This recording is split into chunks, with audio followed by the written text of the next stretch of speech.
Okay, so we have our website pretty much set up. So now we have to look at ways of making it responsive.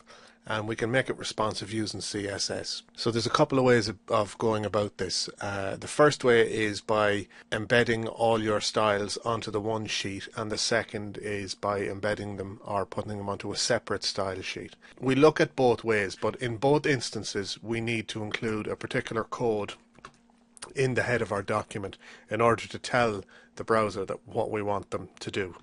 So the piece of code we're looking at is a meta tag with the name of viewport, and the viewport is basically what you're viewing it through.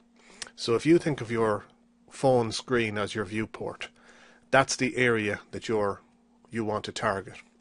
So the content, then we're telling the width has to be equal to the width of the device that it's being viewed on, and then the initial scale has to be 1.0. So we're telling it not to zoom in. We're telling it that the scale has to be that size. So as I said, this has to be for both ways. This has to be included. So the first way we're going to look at is we're going to look at actually embedding the styles on our own style sheet and keeping it all on the one sheet. And in order to do that, what we need to do is we need to create some space. Now you can do this anywhere on your document. So the first thing we want to put in is we want to put in this statement here, and then we have our opening and our closing curly brackets. So all our styles are going to be contained within these brackets. So let's look at what we have here. So we want to go at media only screen. So we're telling it that this is for screens, and the minimum width of 150 pixels and the maximum width of 600 pixels. So these rules are for screens of a size between 150 pixels and 600 pixels. So what we need to do is we need to create our rules within this area here. Now while we're creating our rules in here, the only ones we need to target are the ones that we want to change. So we say, for example, if we have our content area up here, which is not our site heading, we'll say our left content. And our left content, or our content actually, sorry, our content is going to be 70%. But when we want to view it on the screen, if we want it to be 100%. So that's the only parameter that we want to actually change. We don't need to pull down the float left. So what we only need to change is we only need to put the rules down here that we want to target. So it's going to be a shorter set of rules. So that's the first way we go about it. The second way we go about it is by inserting an external style sheet or a second external style sheet.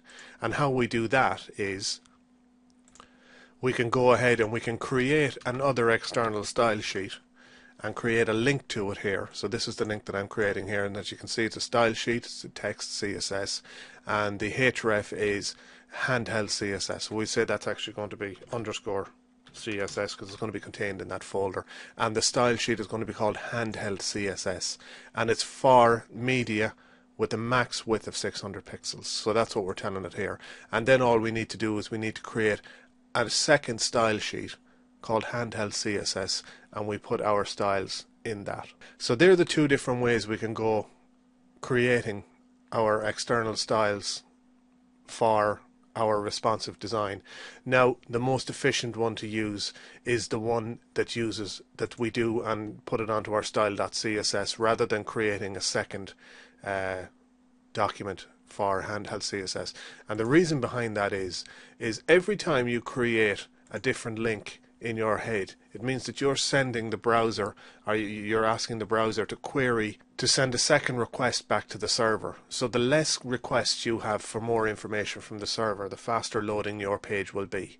So the more times you have things calling to the server, the slower it'll be, obviously. So we're not going to use the second one that I discussed. We're actually going to stick to the embedded style, which is all on the one CSS document. It's all going to be contained within our style.css.